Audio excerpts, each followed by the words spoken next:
At Assembly Hall, Indiana leads at halftime 29-28 in a head-scratcher of a first half. Indiana dominated play in many respects, 10 more field goal attempts, won the battle of the boards by 7, including 4 on the offensive glass.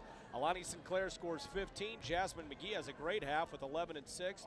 Malika Taufa was all over the place, but fouls the story. Indiana assessed with 14 fouls compared to 6 for Xavier. Free throw discrepancy of 15-1, and that allowed Xavier to head into intermission down by just 1 point. Indiana, in a lot of ways, outplayed the Musketeers, but that's how it goes. But Indiana with some frontline foul trouble to deal with in the second half. But let's turn to happier thoughts as the head coach of Indiana's outstanding water polo program, Barry King, joining us here at halftime. Barry, this is an unusual time for a basketball game, 1 o'clock on a Friday afternoon, but the department got the afternoon off to come out and check this out. It's been great to see all the varsity sports coaches coming out here. Mr. Glass would take exception to say that the department got the afternoon off. That's right. But it's great to see you guys out here cheering on the Hoosiers here today. No, it's great. And the snow cancellation of school meant that I could bring my kids out, and terrific situation, and can't beat the hot dog and Coke deal. So not bad at all. Speaking about not bad at all, your team, under your leadership, you took it from a club sport to a varsity sport. You've been to a Final Four year in and year out, top 10 program in the country. The last 2 years, you have set school records for wins, one beating the next, and then you've got another great group coming back this year and have a chance to go to the NCAA tournament yet again.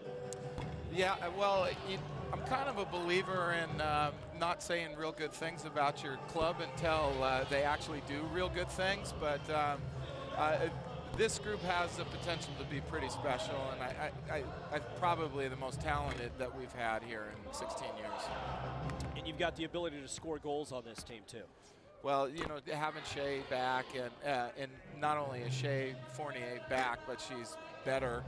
And then we get Jackie Coley back. So, in the last 2 years, the individual scoring record has been set by those 2 individuals, and now they're both going to be playing together. So there's a chance that actually our career scoring record gets set 3 or 4 different times this year by both of them.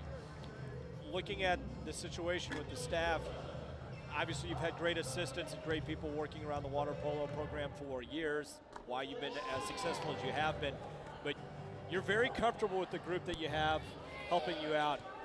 Pat Beamer, your assistant coach, to Jason Robbins, strength and conditioning coordinator, top to bottom, you feel very comfortable with your situation with water polo this year. Well, that's the absolute truth. You can't do it by yourself. The kids can't. We can't win a game with just one player, and I can't, coach the team up to the level that we all expect without. And Pat's the best there is. He's a head coach himself, and I consider us more co's than anything else. And then Jason is really, really good in the weight room, and as evidenced by some help that he gave to the men's soccer team this year, kind of filling in for Tom after Tom's accident. So we're very fortunate. I'll add to the list John Sayre, our academic advisor. I just got word today, actually, grades are in. We had the best semester that we've ever had as a team. Team GPA of 3.46. So I'm really happy with the direction this group's taken. Looking at Kurt Miller, your impressions of him very early in his tenure here.